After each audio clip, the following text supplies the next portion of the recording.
네, 이 시간 우리에게 주시는 하나님의 말씀은 누가복음 7장 33절과 34절입니다. 누가복음 7장 33절, 34절 말씀입니다. 두 절밖에 안 되니까요. 함께 같이 읽도록 하겠습니다. 함께 읽습니다. 시작. 세례 요한이 와서 떡도 먹지 아니하며 포도주도 마시지 아니하며 너희 말이 귀신이 들렸다 하더니 인자는 와서 먹고 마시매 너희 말이 보라 먹기를 탐하고 포도주를 즐기는 사람이요 세리와 죄인의 친구로다 하니.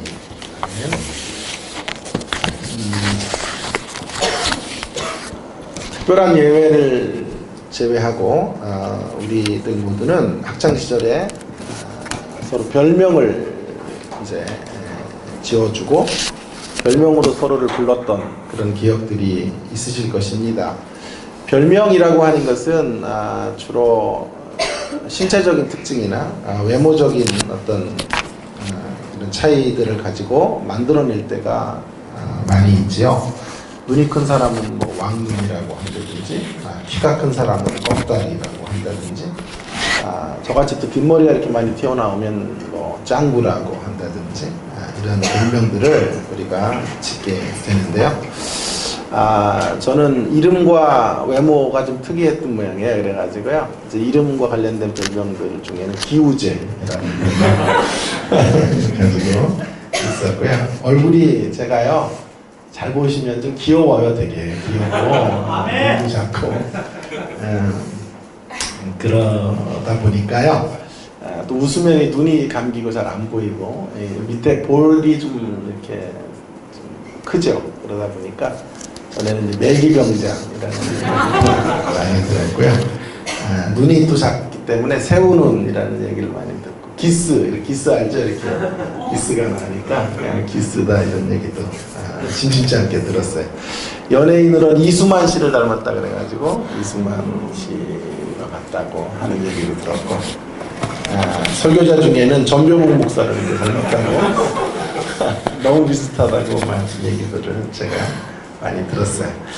우리 예수님에게도 별명이 있으셨는데 그 별명은 예수님의 외모적인 특징에서 나온 것은 아니에요. 예수님께서 지속적으로 고집하셨던 한 가지 행동과 그분의 가치 때문에 나온 별명이라고 할 수 있겠습니다. 오늘 본문에 그 예수님의 별명이 나오고 있죠. 세례 요한은 와서 아무것도 먹지도 않고 마시지도 않아서 귀신 들렸다고 했는데 예수님은 반대로 먹고 마시는 것을 즐겨하셨다. 아마도 예수님의 별명이 뭐냐 하면 먹기를 탐하는 자라는 별명을 시대 속에서 가지고 있었다라고 하는 것이죠. 예수님을 이제 폄하하는 사람들이 이런 별명을 예수님에게 붙인 거예요. 예수님을 공격하기 위해서 포도주를 탐하는 자, 먹기를 탐하는 자 이렇게 예수님에게 이제 좋지 않은 별명을 붙인 건데요. 그럼에도 불구하고 예수님의 이 별명은 행동과 무관하진 않아요. 팀 체스터라고 하는 이가 쓴 책 가운데 이제 그 책 안에 이런 내용이 하나 나오는데요. 인자가 와서 무엇을 했는가 하는 이야기를 세 가지 구절로 정리를 하는데요. 인자이신 예수님이 오셔서 먼저 마가복음 10장 45절에 보면 인자가 와서 섬기고 자기 목숨을 대속물로 주려 하셨다 이런 구절이 나오고요. 두 번째 인자가 와서 뭘 하셨냐 하면 누가복음 19장 10절에 보시면 인자가 와서 잃어버린 자들을 찾으시고 구원하셨다. 인자가 오셔서 잃어버린 자를 찾기 위해 오셨다. 이 세 번째 이제 인자가 와서 무엇을 하셨는가가 중요한데요. 그게 오늘 본문이에요. 세 번째 오늘 보면 34절에 보시면 인자가 와서 뭘 했냐 하면 먹고 마셨다.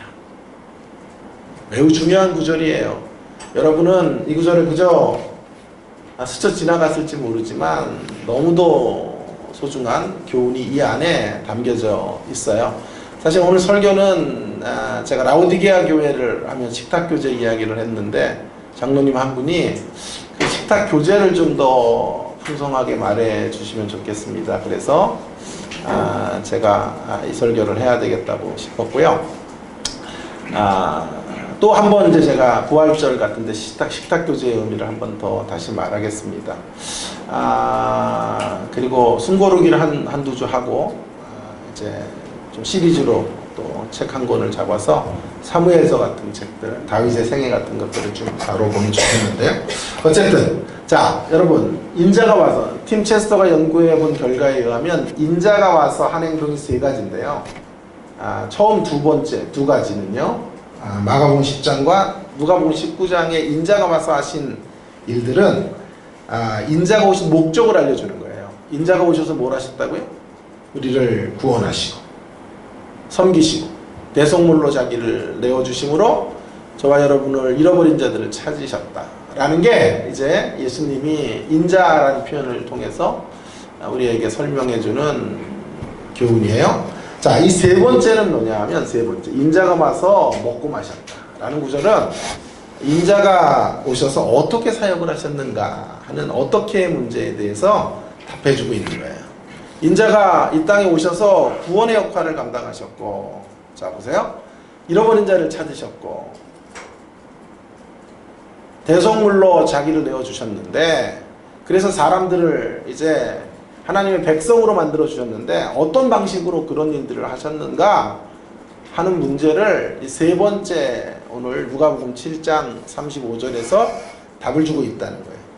예수님이 줄교 사람들을 잃어버린 자들을 찾는 방법이 무엇이었는고 하니 한마디로 식탁교제로서 구원자의 사명을 감당하셨다라고 하는 거죠. 식탁교제, 매우 중요한 예수님의 행동에 어떤 의미의 가장 소중한 이런 가치가 바로 식탁교제다, 그렇게 말할 수 있겠습니다. 근데 이 식탁교제가 그 당시에 정치 지도자들이나 종교 지도자들에게 가장 혐오스러운 행동이었어요. 가장 미워하는, 그들과 가장 큰 충돌이 일어났던 대목이 바로 이 식탁교제였던 것을 알게 돼요. 특히 바리새인들과 가장 첨예화된 대립이 바로 이 식탁교제 때문에 벌어지게 되었어요. 어쩌면 예수님이 십자가에 달려 돌아가신 이유가 바로 이 식탁교제 때문이라, 그 한 원인이 이 식탁교제를 고집하셨기 때문에 라고 말해도 그리 지나친 표현이 아닐 거예요. 그럼에도 불구하고 우리 예수님께서는 끊임없이 식탁교제를 고집하세요. 그것으로 십자가의 길을 걸어갈지언정 수많은 불이익을 당하고 오해를 받고 정치적인 어떤 색깔론에 예수님이 휩싸였지만, 그럼에도 불구하고 예수님은 한 가지 포기하시지 않았던 것이 바로 이런 식탁의 교제였다라는 거죠. 그래서 저는 예수님의 사역의 승부처가 식탁교제였다, 그렇게 말씀드리고 싶은 거예요. 오늘 그 말씀의 제목이 예수님의 승부처, 밥상 나눔. 식탁이라는 말이 우리나라로 말하면 밥상이잖아요. 밥상 나눔이다 라고 말할 수가 있겠습니다. 그러니 이 별명은 이 종교 지도자들이 예수님을 이제 못마땅하게 여기서 준 별명이지만, 동시에 예수님이 끊임없이 관철하고자 하셨던, 예수님께서 어떤 박해나 오해에도 불구하고 이제 물러설 수 없는 배수의 진을 치시며 예수님의 사역의 방식을 알려주셨던 가장 중요한 메시지가 되는 거예요. 설사 죽음을 불사하고라도 이 가치만은 붙잡아야 된다 라고 하는 것이 바로 밥상 교제, 밥상 나눔이었다 라고 하는 것이죠. 자, 그럼 보다 구체적으로 이 밥상 나눔을 통해서 예수님께서 지금 어떤 방식으로 구원의 사역들을 감당하고 계시는가 하는 문제를 이제 함께 생각해 보는 시간을 좀 가져보겠습니다.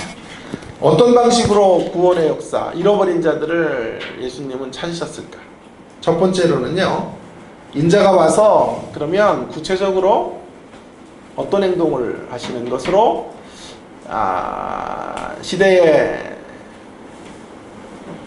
마땅히 찾아내야 될 사람들을 찾아내셨는가 하는 문제를 생각해 보겠는데요. 첫째로는 경계선을 허물어뜨리는 방식으로라는 거예요. 경계선을 허물어뜨리는 방식. 여러분, 인자가 오셔서, 인자이신 예수님께서 오셔서 먹고 마셨다라는 말은 한마디로 말하면 경계선을 허무셨다, 경계선을 허물어뜨리는 도전을 하셨다라는 뜻이 되는 것입니다. 예수님이 주로 식사를 하셨던 그룹들이 문제인데요. 그 그룹들을 잘 보세요. 오늘 본문에 보면 포도주를 즐기는 사람이요 세리와 죄인의 친구로다. 그러니까 예수님께서 주로 식사하셨던 밥상 나눔의 공동체는 대상자들은 누구였냐면 창기들이요, 세리들은 가장 욕을 먹는 그룹이지 않았습니까? 유대인들의 이제 돈을 갈취하다가 로마 정권에다 갖다 주는 사람들, 변절자들의 이름을 들으며 세리들은 손가락질을 당했는데 불의한 돈을 버는 사람들이었기에 그들은 가장 상종하기 어려웠던 사람들이었죠. 그 시대에. 그런 사람들을 찾아가시는 거죠. 죄인들과 함께 교제하시는 거죠. 어떤 의미에서 이런 사람들은 경계선 밖에 있는 인생들이에요. 그 당시에 사람들이 도무지 함께 교제할 수 없는 사람들이라고 말할 수 있겠습니다.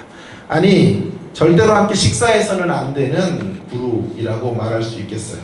주님은 그런 이들에게 찾아가셨고 그들과 함께 꺼리낌 없이 식탁 교제들을 나누시고 밥상 나눔의 자리를 허락하시며 그들에게 죄 용서와 구원을 선포하시게 된 거예요. 오직 율법적으로 깨끗한 자들에게만 죄 용서와 구원의 길이 주어지는 것이 아니고요. 그 시대에 가장 소외된 자들에게 주님은 이런 사죄의 은총과 회복의 역사들을 허락해 주고 계시는 거죠. 여러분 아시는 것처럼 유대인들은 무엇을 갖고 있었죠? 정결의식을 갖고 있었죠. 음식 정결법 같은 거 있었죠. 먹어야 되는 음식과 먹지 말아야 되는 음식이 분명했었던 사람들이었죠. 그러나 그것은 음식에만 적용되는 게 아니라요, 사람에게도 적용이 되었던 것 같습니다. 식사를 아무거나 먹지 않았듯 아무 사람과도 교제하지를 않아요. 누구와도 교제를 하는 것은 아니에요. 경계선 안에 있는 사람들하고만 교제를 나누고요.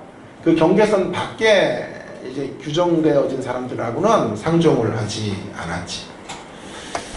이렇게 본다면 식탁 교제라고 하는 것은요, 이런 두 가지 양면성을 가져요. 서로를 향한 깊은 연결점을 만드는 거예요. 교제가. 식탁, 밥상 나눔이라는 게요, 함께 연결되어지는 중요한 장치가 되는 거예요. 그러면서도 동시에 구별의 표시가 되는 거예요. 그 연결하는 사람들, 식탁 교제에 초대하는 사람들만 내가 교제를 나눌 수 있는 대상이다 라는 거죠. 그러니까 그 교제권 안으로 들어오지 못하면 구별을 짓는 것이고 차별을 만들게 되는 거예요. 그러니 이 식탁의 교제야말로 깊은 친교의 유대관계를 맺는 것만이 아니라 또 어떤 의미에서 철저하게 사람들을 소외시키고 차별화시키는 중요한 수단이 되는 거죠. 고린도 교회가 왜 무너졌냐 하면 바로 이것 때문에 부자들이 와서 먼저 식사하고 가난한 자들은 또 가난한 자들끼리 식사를 하면서 교회가 이 먹는 문제를 가지고 무너지게 된 거죠. 여러분, 예나 지금이나 이 타락한 세상의 모습은 바로 이래요. 나와 너가 다른 그 조그만 차이만 있어도요, 경계선을 긋죠. 그리고 이 경계선 속에서 살아가는 일에 우리는 익숙해져 버리고 말았어요. 참 순수했어야 되는 어린 시절에도요, 우리는 이런 일들을 했다고요. 여러분, 지금은 초등학교, 주일학교, 이제 초등학교에 가보니까 정말 너무 시설이 좋아졌더구만요. 참여 수업 같은 거 가니까, 야, 정말 제가 유학 가서 보았던 그런 학교의 모습들을 많이 가지고 있어요. 아이들도 훨씬 적었고. 저 시대에는 이제 국민학교 때잖아요. 한 반에 아이들이 80명, 90명이 되던 그런 국민학교. 책상을 함께 썼어요. 그러면 꼭 여자아이가 옆에 앉고 남자아이가 이렇게 앉았는데요. 제일 많이 했던 게 뭐예요? 줄긋기야, 선긋기. 그래가지고 반을 딱 갈라가지고 거기를 칼로 이렇게 계속 갈라서 넘어오지 마, 그러다. 특별히 제 그 짝꿍이 음악부장이었어요. 그리고 우리 반에 제일 잘 살았던 애인데요. 제가 맨날 김치 싸가고 냄새 나니까 넘어오지 마 그래가지고 넌 냄새나 그래가지고 선을 긋은 거예요. 얼마나 짜증이 나든지. 어쨌든 여러분, 그것이 어릴 때부터 우리가 행하고 있는 선긋기예요. 경계선을 긋고 나는 이러한 카테고리 안에 있는 인생이고 너희들과 상종할 수 없어가 되는 거죠. 어느 교수님의 이야기입니다. 처음 교수가 되어 유수한 대학교에 신학 교수가 되어 심리학학 교수가 되었죠. 교수가 되었지만 돈이 없었어요. 빚을 지고 유학생활을 마치고 왔기 때문에 그래서 아는 분의 도움을 받아서 동부이촌동에 전셋집에 들어가게 됩니다. 여러분 아시는 것처럼 동부이촌동이 굉장히 부촌이잖아요. 외국인들과 꽤 부유한 이들이 사는 곳인데 이분은 그 안에 15평짜리 공무원 아파트에 가게 된 거예요. 얼마나 오래된 아파트인지 바퀴벌레 쥐들이 날마다 출몰을 하고 연탄을 떼며 살아가는 그런 아파트예요. 그 지역에는 초등학교가 이제 하나밖에 없어서 이제 부잣집 아이들이 다니는 초등학교에 함께 아이를 보내게 되었는데요. 아이들이 늘 하는 게 그런 거예요. 너 몇 평짜리 살아? 이렇게 묻는데요. 그래서 이 교수님 아들이 15평에 산다고 하니까 야, 그게 집이냐? 개구멍이지? 적어도 60평 이상은 돼야지 인간아. 그렇게 핀잔을 주더래요. 너희 집 차 뭐야? 그래가지고 그때 엑셀을 끌으셨다는데 엑셀 지금 나오지도 않죠? 엑셀이다 그랬더니 야, 그게 차냐? 2억 거지? 벤츠 정도는 돼야지. 이렇게 매일같이 놀림을 받으니까 이 교수님 아들이 너무 약이 올랐어요. 너무 화가 나가지고 그 친구들을 기죽일 일이 기를 죽여야 되겠다 이런 생각을 한 거예요. 그래서 아무리 생각해봐도 그런데 걔네들보다 많이 가진 게 없어요. 생각해보니까 연탄이 많은 거예요. 그래가지고 그랬대잖아. 임마 우리 집에는 연탄 많어. 니네 집에는 연탄 있어? 이렇게 재미가 없는 이야기인지는 몰랐는데 그렇게 이야기를 했대요. 그리고 참 우스운 이야기지만 참 웃을 수 없는 이야기예요. 그리고 끝내 그런 친구들의 따돌림 때문에 학교를 전학해야 됐고 수없이 많이 방황을 어린 시절에 교수님 아들이 했다는 소리를 책에서 제가 읽게 되었어요. 여러분 비슷한 경험들을 우리는 이 세상 속에서 늘 하고 사는 거죠. 경계선을 긋는 세상 정말 마음에 들지 않죠. 그리고 이런 세상을 향해 우리 모두는 혀를 찹니다. 그런데요, 자 이상하죠. 여러분 이상한 것은 뭐냐 하면요, 우리 누구도 차별을 원하지 않죠. 그죠? 그렇죠? 네.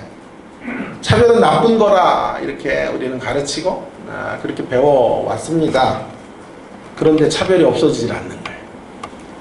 왜 그럴까요?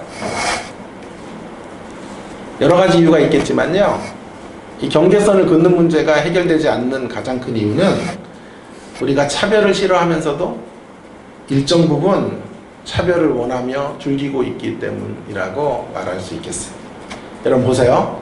내가 차별을 받을 때는요, 죽기보다 싫어해.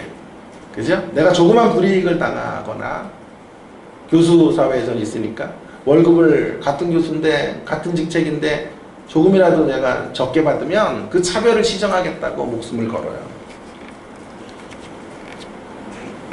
그래서 우리는 차별을 싫어합니다만은요, 잘 보시면 내가 차별화된 대우를 받는 자리에 있기는 너무도 좋아해요. 내가 차별화된 대우, 대접을 받으면 그때 보람을 느끼고 행복을 느껴요. 이것이 얼마나 모순적인 우리들의 모습인지 몰라요. 내가 경계선 밖에 있을 때에는 그 경계선은 반드시 허물어줘야 된다라고 목소리를 높이지만 내가 그 경계선 안으로 들어오면요, 나만의 특별 대우를 유지하기를 원하죠. 다른 이들이 그런 특별한 대우를 받는 것을 우리는 절대로 좋아하지를 않아요. 몹시도 불쾌하게 생각을 하는 거지. 이러한 이유 때문에 우리가 차별을 정말 싫어하면서도 세상 속에서는 차별이 근절되지가 않는 거예요. 아마 제가 판단하기에는, 제가 예언하건대 주님 오실 때까지 차별의 세상은 새로워질 수는 없을 것이다 생각은 들어요. 큰 아파트 사는 사람들은 놀이터를 또 따로 두고 거기는 그 큰 아파트 사는 1차에 사는 아이들만 들어오고 2차 지어진 작은 아파트 지역의 아이들은 또 그 놀이터에서 놀아요. 저희 집도 1차, 2차가 있는데요. 다행히 우리가 사는 2차가 더 커요. 근데 놀이터는 1차가 더 좋아요. 근데 건너가려면 이렇게 브릿지가 있어요. 다리를 건너가야 돼요. 근데 그 다리를 막아버리면 1차에서 2차로 아이들이 놀러 가지도 못해요. 이것이 우리가 갖고 있는 썩어빠진 차별의식 같은 거죠. 예수님은 바로 이런 세상에 오신 거예요. 이런 세상에 오셔서 경계선을 허물기 위해 식탁교제를 하시는 거예요. 그것으로 자신의 인생을 던지시는 거예요. 온몸으로 식탁교제를 어떤 의미에서 시연하시는 거예요. 시대를 향해 데모하시는 거죠. 예수님은 그저 말만 유창하게 하시는 분이 아니에요. 말쟁이가 아니에요. 한국 교회 문제는 그저 말잔치밖에 없어요. 화려한 말, 미사오브의 말밖에 없어요. 지도자들이 말로만 떠들어요. 살지를 않아요. 진리를 위하여 자신의 손해도 감수하고 그 길을 걸어가셨던 예수님을 본받으려고 하지 않아요. 하나님의 나라는 말로 임하는 것이 아닙니다. 하나님의 나라는 삶으로 임하는 거예요. 진리를 살아낼 때 하나님의 나라가 꼽히는 거예요. 예수님은 이런 차별의 가치들을 허물기 위하여 자신의 인생을 던지신 거예요. 십자가의 길까지 마다하시지 않는 그 용기 있는 길을 걸어가신 거예요. 그리고 우리를 따라오라고 말씀하고 계십니다. 제가 지난주에 설교했죠. 우리는 무엇이 나에게 이득이 되느냐의 가치가 아니라 무엇이 주님 원하시는 일인가를 굳건히 붙잡고 신앙의 길을 걸어가야 되는 사람들인 줄로 믿습니다. 당장의 손익계산을 따라 움직이는 사람들이 아니라 하나님 나라의 대의, 복음의 대의를 붙잡고 예수님이 걸어가신 그 길을 걸어가시는 그런 성도님들 되시기를 주의 이름으로 축원합니다. 두 번째, 예수님의 식탁 교제가 어떤 방식으로 잃어버린 자를 찾으시는 것인고 하니 기존 질서를 뒤집는 방식으로 예수님은 잃어버린 자들을 찾아내셨다라는 거죠. 인자가 와서 먹고 마셨다는 말은 허물기라고 말씀드렸죠. 경계선을 허무는 거예요. 뿐만 아니라 뒤집기예요. 예수님의 식탁 교제는 기존의 삶의 질서를 근본적으로 뒤집는 거예요. 그러니 예수님이 걸어가신 걸음에 갈등이 있는 것은 너무도 당연한 결과겠죠. 타락한 인생들의 특징은 옛 질서를 고집하는 거죠. 자신들이 가지고 있는, 누리고 있는 것들을 절대로 포기하지 않죠. 그 옛 질서를 고수하는 대표적인 사람들이 바리새파 사람들이에요. 바리새파 사람들. 그래서 예수님과 바리새파 사람들이 가장 큰 충돌을 겪었던 것을 성경을 통해 우리는 확인하게 돼요. 그들은 변화와 혁신을 싫어하는 정통파 신앙을 가진 보수적인 성향의 사람들이죠. 기존의 신분의 가치를 유지해야만 자신들이 누리고 있는 것들을 누릴 수 있기 때문에 그것들을 고집하고 있어요. 예수님은 그런 이들을 향해서 정면 도전을 하시지. 식탁 교제를 통하여 세리와 창기와 죄인들과 함께 먹고 마시는 것을 통하여 기존의 질서를 흔드는 어떤 의미에서 반역행위 같은 것들을 하고 계시는 거죠. 그래서 예수님께서 이런 말씀도 하셨죠. 너희들이 식탁에 초대를 받거든 상석에 앉지 말고 저 말석에 앉아라. 그랬다가 주인이 상석으로 올라오라 그럴 때 상석으로 가면 얼마나 덕스럽겠니? 라는 말씀도 하시는 걸 보면 그 당시에 상석과 말석이 선명하게 구별이 되고 있었던 사회였다는 것을 알게 되는 거죠. 이런 시대 정신 가운데 예수님은 오셔서 세리와 창기와 죄인들과 함께 먹고 마신 거죠. 삭개오의 집 같은 데 가서서는 이 집에 구원이 임했다라고 말씀하시는 거예요. 창기의 집에 들어가셔서 하룻밤을 묵으시고 걸어 나오시는 거예요. 기존의 질서를 뒤집는 거죠. 기존의 신분의 가치, 서열의 가치, 위치를 전복시켜 가시는 거죠. 그래서 어떤 이들은 하나님의 나라를 이렇게 표현해요. 업사이드 다운 킹덤. 업사이드 다운. 위가 아래로 뒤집혀지고 아래가 위로 뒤집혀지고 업사이드 다운 킹덤으로 하나님의 나라를 예수님을 소개하고 계십니다. 예수님은 자신이 이런 행동을 하시면 어떤 결과가 주어질지를 예상하지 못하셨을까요? 아니요. 충분히 예상하셨을 거예요. 식탁표절 때문에 자신이 죽을 수도 있다라는 것을 주님은 아셨어요. 그럼에도 불구하고 주님은 초지일간 이 자신의 신념을 꺾지 아니하시고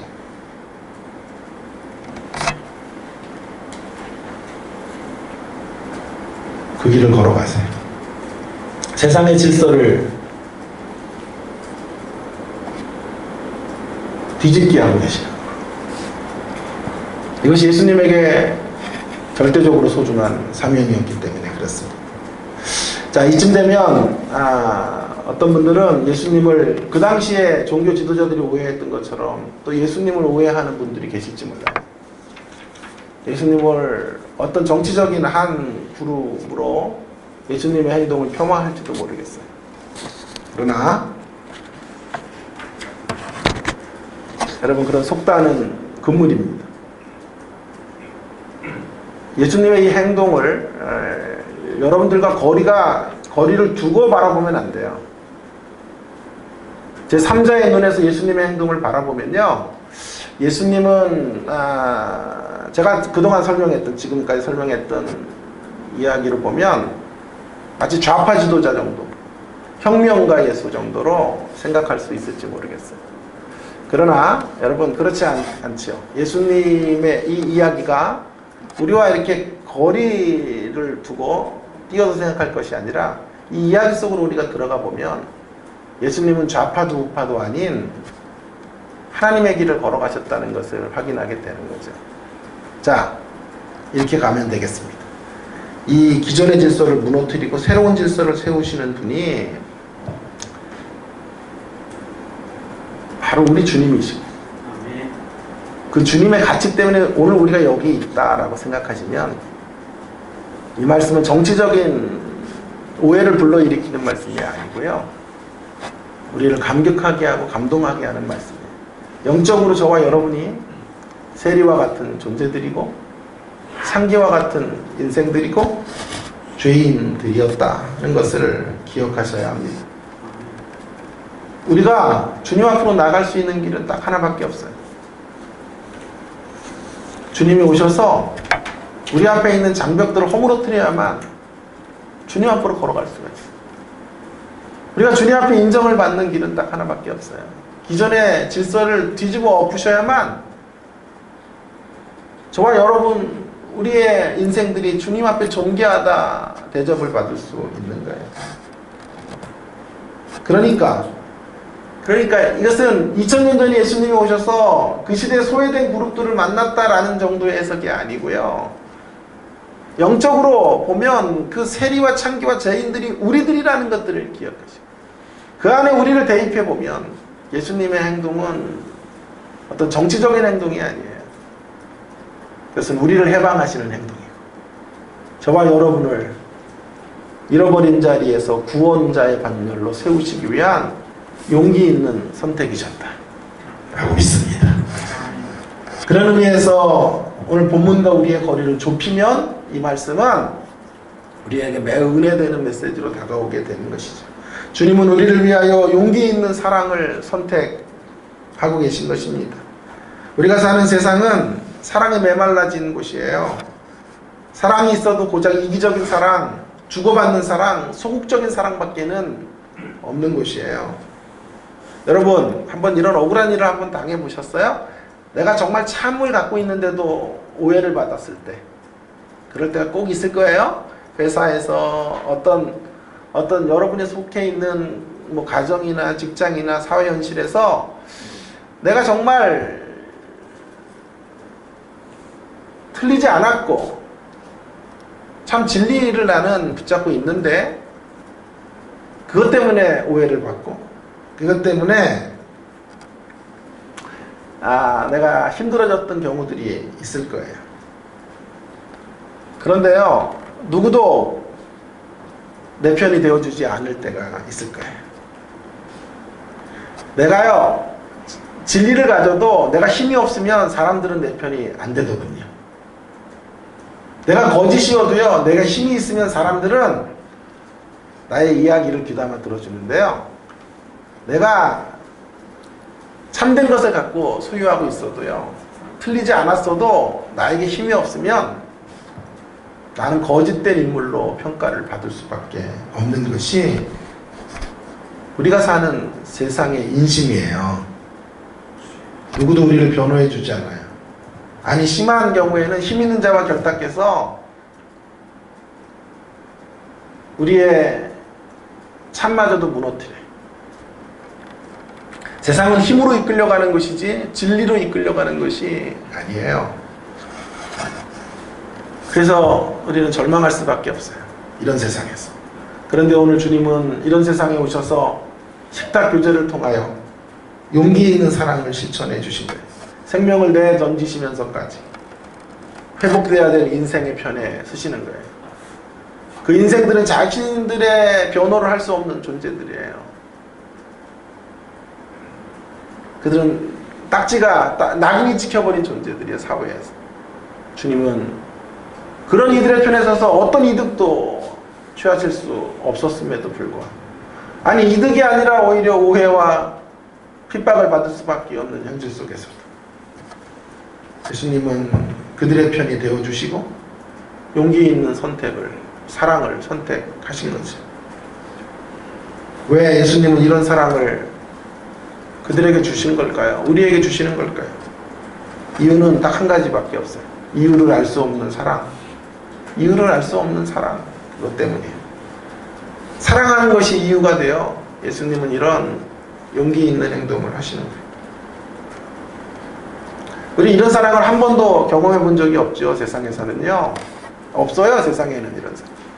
그래서 기독교의 복음을 제대로 설명해 주면요, 사람들은 전부 어안이 벙벙해요. 혹시 뭔가 노림수가 있나 의심의 눈초리로 바라봐요. 왜냐하면 세상에 이런 사랑이 없거든요. 이렇게 일방적으로 쏟아부어주고, 이렇게 연약한 자들을 보듬어 안아주고, 변론해주고, 변호해주고, 목숨까지 내어주는 사랑을 이 세상은 어디에서도 경험할 수가 없어요. 세상은 내가 뭔가를 줘야만 받을 수 있고, 내가 이뻐야만 인정받는 곳이란 말이에요. 내가 힘이 있고 내가 가치가 있을 때 사람들은 나를 지지해 주는 것이 세상이란 말이에요. 내가 연약해지고 내가 힘들어지고 내가 비천해졌을 때 세상은 우리를 사랑의 대상으로 영접해 주지 않는 것이란 말이에요. 그래서 우리는 놀라는 거죠.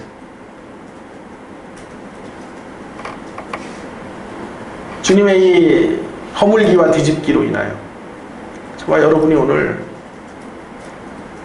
놀라운 은총의 자리, 주님과 날마다 식탁 교제에 앉을 수 있는 위대한 특권, 그 복된 자리로 초대된 줄로 믿습니다. 아멘. 그 자리에서 우리는 주님이 배설해 주시는 떡과 포도주를 먹고 마시는 사람이 된 거예요. 근데 그 주님이 주시는 떡과 포도주는 그냥 떡과 포도주가 아니에요. 주님의 몸과 피입니다. 주님이 흘리신 보혈과 주님이 찢기신 몸을 날마다 받아 먹을 수 있는 이러한 놀라운 인생이 된 거죠.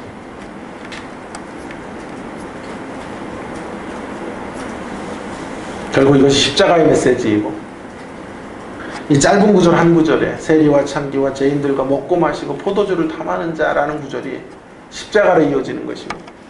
성만찬의 메시지와 연결이 되는 것입니다. 자, 이제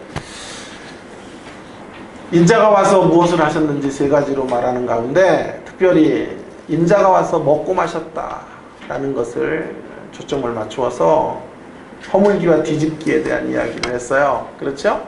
그리고 그 허물기와 뒤집기가 우리를 위한 거예요. 무슨 정치적인 행동이 아니라고요, 예수님.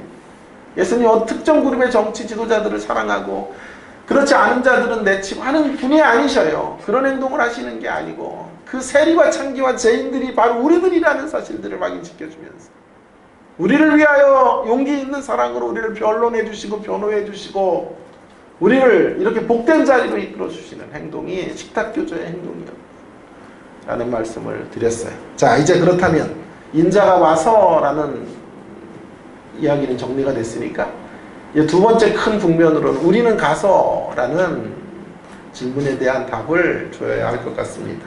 이제 우리가 해야 될 일들이 무엇일까? 우리가 남은 생애 동안 감당해야 될 일들이 어떤 것일까 하는 것들을 한번 생각해 보도록 하겠습니다. 자, 그것을 위해서 사실은 본문 또 한 구절을 읽어야 되겠는데요. 누가복음 10장으로 한번 가보겠습니다. 누가복음 10장에 인자는 와서 먹고 마셨다라고 말했고요. 이제 제자들을 파송하시면서 제자들이 무엇을 해야 되는지를 이제 말씀해 주시는데요. 그 제자들 속에 우리를 대입할 수 있을 거예요. 그렇죠? 자, 여러분 10장에 가시면 70인을 세우셔서 이제 파송하시는 장면이죠. 전도대로 그들을 보내는 거죠. 세상 속에. 자, 그 중에 너무도 중요한 구절이 숨겨져 있는 것을 보게 됩니다. 3절부터 읽어볼게요. 10장 3절. 갈지어다 내가 너희를 보내며 어린 양을 이리 가운데로 보낸 것 같도다. 전대나 매냥이나 신발을 가지지 말며 길에서 아무에게도 문안하지 말며 어느 집에 들어가든지 먼저 말하되 이 집이 평안할지어다 하라. 만일 평안을 받을 사람이 거기 있으면 너희의 평안이 그들에게 머물 것이요 그렇지 않으면 너희에게로 돌아오리라. 자, 7절이 중요하죠. 그 집에 유하여 주는 것을 먹고 마시라. 연결이 됩니까? 먹고 마시라. 예수님은 오셔서 뭐 하셨다고요? 먹고 마시는 분이었죠. 인자는 와서 먹고 마시고 제자들도 가서 먹고 마시라.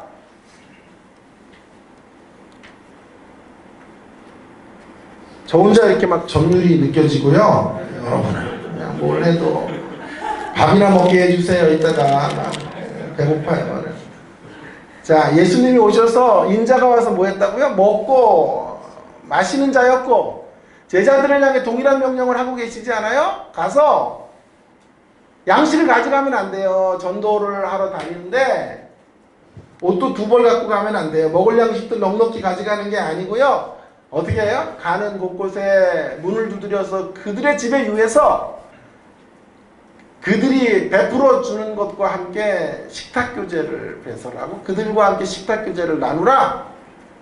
물론 그들은 육신의 양식을 공급받죠. 제자들은. 그러나 영의 양식을 그들에게 공급해 주면서 이 아름다운 하나님 나라의 그림을 한 가족에 들어가서 가정 안에 펼쳐내는 사명들을 감당하라 말씀하는 거지. 그래서 제자들에게 아무것도 가져가지 말고 너희들을 영접하는 곳에 들어가서 그들과 함께 뭐 해라? 먹고 마시고. 요한계시록 3장 가보겠습니다. 요한계시록 3장에 가시면 요한계시록 3장 20절.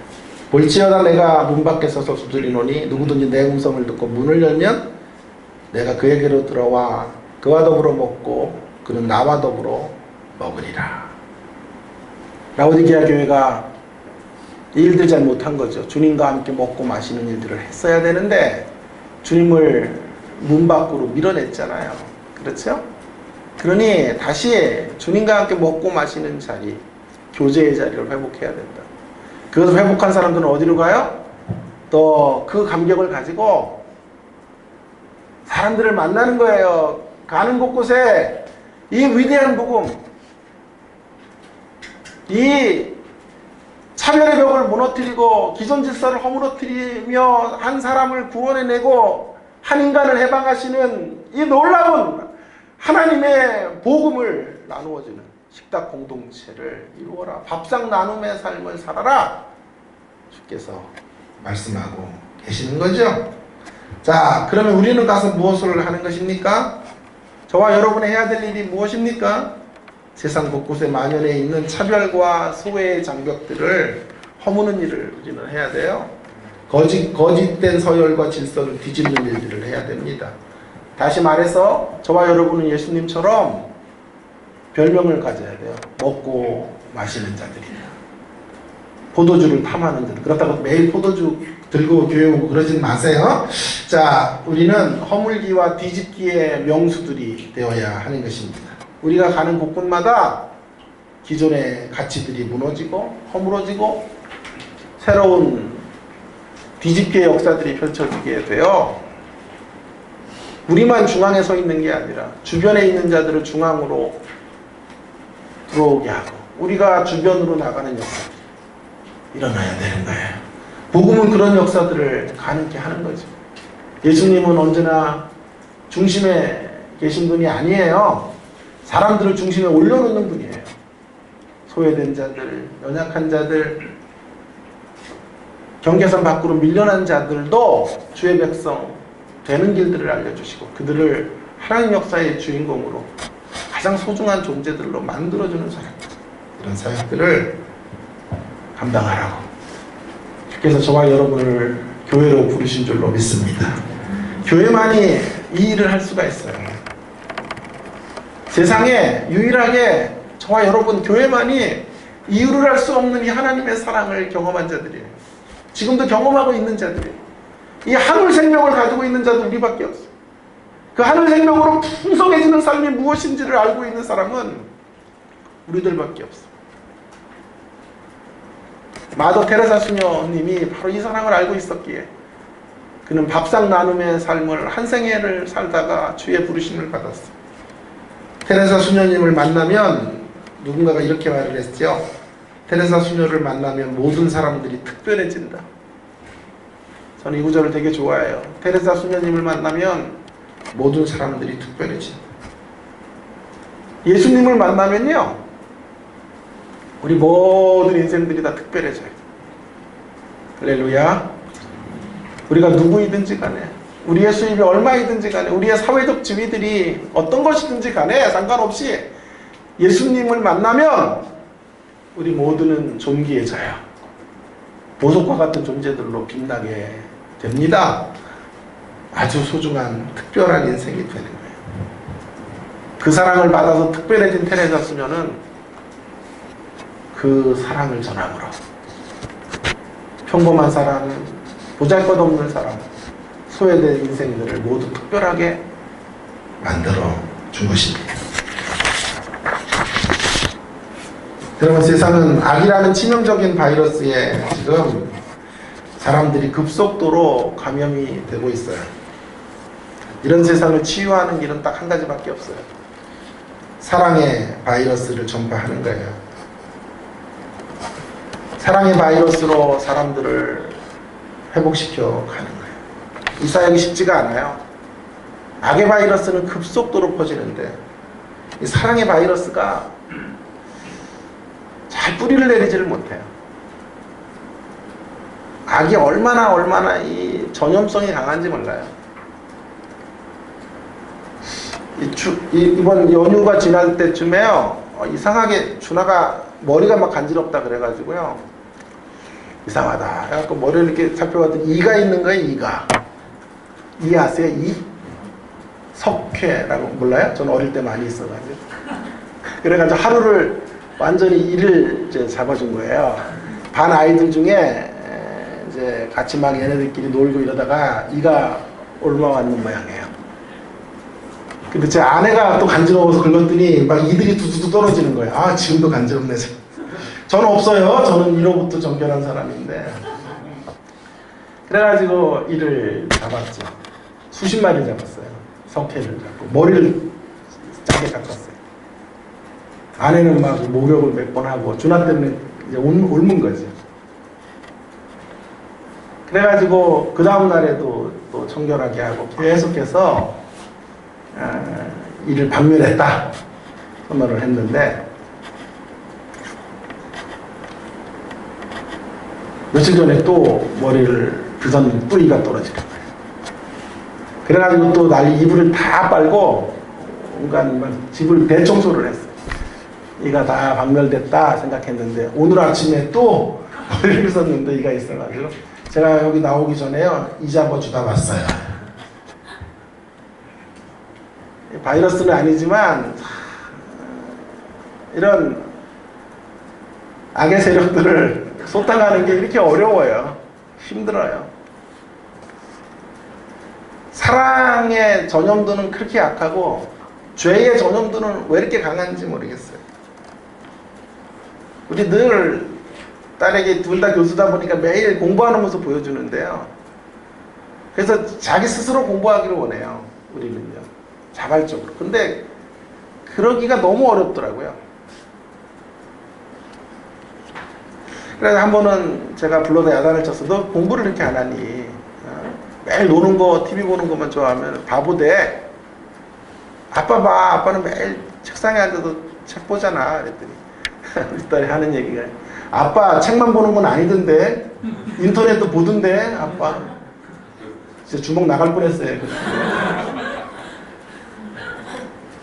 아니 제가 한 10시간 공부하다가 한 10분 정도 이제 그 이메일 체크하고 그런 건데 그 10분을 걔는 본받는 거예요. 9시간 넘게 공부했던 건 쳐다보지 않고, 제가 한 10분 인터넷, 10분은 더 했지, 한 20분 정도, 한 20분 좀 더 했나? 한 30분 정도 한 그 인터넷을 보는 그 시간, 아빠도 다 공부하는 거 아니다 라고 말하는 거예요. 얼마나 잘못된 것은 그렇게 잘 본받고 좋은 것은 그렇게 심겨지기가 힘든지 모르겠어요. 4살 때, 5살 때 제가 우리 딸 이 녀석 이런 얘기를 많이 했더니요, 한번 얘기했잖아요. 한 번은 이러는 거예요. 우리 아빠는 참 좋은 녀석이야. 그래가지고 제가 하도 웃겨가지고 그걸 설교 제목으로 참 좋은 녀석 아빠 이렇게 해가지고 쓰기도 했어요. 여러분, 악에 대한 감염은 너무도 쉽고 거룩한 전염은 잘 안 돼요. 그렇지만 그렇기 때문에 우리가 걸어가는 길이 만만한 길이 아니에요. 예수님이 그래서 십자가를 지실 수밖에 없는 거예요. 거룩한 것, 선한 것, 귀한 것, 하늘의 진리는 인생들이 잘 받아들이지를 않아요. 교회에게 부여된 사명도 이제 동일한 사명인데 우리가 가는 길이 그리 쉬운 길이 아니에요. 잘 안 될 것입니다. 그때마다 우리가 다시 되돌아가야 될 자리는 십자가의 자리예요. 그때마다 십자가를 묵상하실 수 있기를 바랍니다. 십자가의 그 사랑으로 인하여 다시 그 십자가에서 흘러내리는 보혈의 피로 우리의 심령들을 적시기를 바랍니다. 그리고 우리가 받은 그 이유를 알 수 없는 놀라운 사랑에 대하여 다시 한번 상기하시고 기억하시고 끝까지 다른 사람들을 특별하게 만들어주는 이 사랑을 전하는 우리 모두가 되기를 바랍니다. 교회는 아직도 귀한 곳이에요. 하나님의 기대가 있기 때문에 귀한 곳이에요. 교회가 만신창이가 되고 있고 세상에 손가락질을 당하고 있고 성도들조차도 교회를 이제 신뢰하지 않는 세상이 되었지만 교회는 여전히 중요합니다. 왜냐하면 이 땅에 예수님의 식탁 교제의 의미를 알릴 수 있는 공동체는 교회밖에 없기 때문에 그렇습니다. 함부로 우리는 교회를 이제 폄하해서는 안 될 것입니다. 마치 이런 거죠. 음식점에 불량 음식점이 있다고, 좋은 식자재를 안 쓰는 음식점이 있다고 해서 음식점 자체를 다 부정할 수는 없는 거 아니에요? 마찬가지로 교회가 몇몇 교회들이 문제가 있다고 해서 교회 자체가 의미 없거나 교회 자체가 불필요하다라고 말할 수는 없어요. 그래서는 안 될 것입니다. 대신에 우리는 하나님의 기대가 있는 그런 교회로 다시 교회들을 생각하시고 교회들을 다시 하나님의 교회 몸된 교회를 사랑하는 모습들을 회복해야 될 것입니다. 교회가 얼마나 소중한 곳인지를 다시 한번 기억해 주세요. 여러분, 이야기만 하고 좀 마치려고 하는데요. 저는 교회 때문에 오늘 여기까지 온 사람이다. 늘 그런 말씀을 드립니다. 방황하던 청소년기에 한 2번 정도 제가 자살을 시도할 정도로 힘들었는데요. 그렇게 가정 불화와 가난 속에 살아왔지만 그때마다 나를 지켜줬던 곳이 교회였어요. 교회에 가면 너무 행복했어요. 위안을 얻었고 전도사님의 설교가 늘 소망이었고 기쁨이었고 그들 공동체 안에서 수련회를 가고 문학의 밤을 하고 그렇게 함께 지냈던 시간들, 예배가 마치면 탁구를 치고 그렇게 지내면서 큰 위로를 얻었던 것, 바로 그것이 교회였어요. 그래서 거기서 믿음을 배우고 신앙을 배워 신앙을 공부했고 제 아내를 만나 결혼을 해 유학을 갔고 목사가 되고 교수가 됐어요.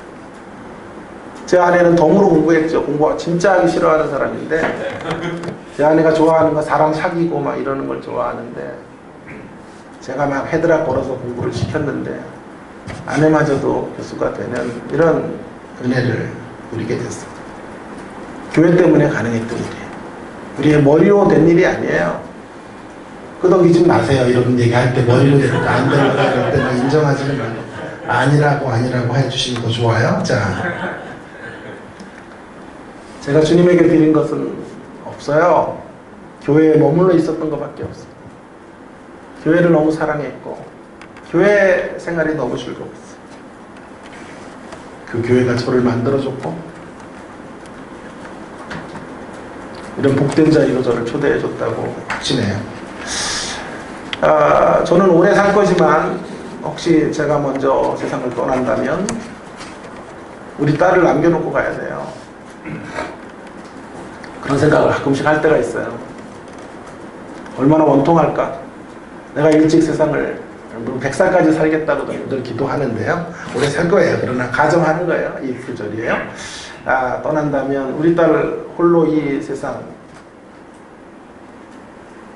형제도 없고,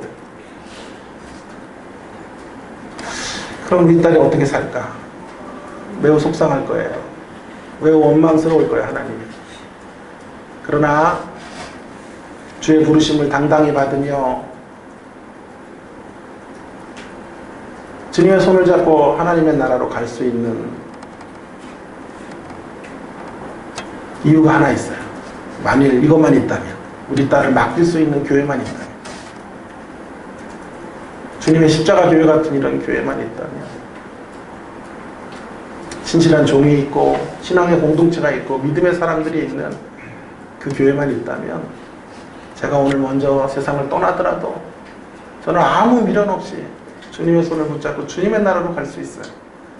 제가 떠나는 날 우리 딸을 교회에다 위탁하고 나를 키워줬던 그 교회, 나를 만들어준 그 교회, 오늘 나를 나되게 했던 이 교회에 우리 딸의 미래를 맡기고 주의 부르심을 당당히 받으며 주님의 품에 안길 수 있는 거예요. 우리 딸 준하가 자녀를 낳고 또 세상은 떠나는 날 그 자녀들을 어디다 맡길까요? 준하를 키워줬던 교회, 준하를 준하되게 했던 그 교회, 그 건강하고 아름답고 힘있는 교회에 또 그 자녀들을 맡깁니다. 주의 부르심을 당당히 받고 주님의 품에 안길 수 있는 것입니다. 사랑하는 여러분, 이것이 교회예요.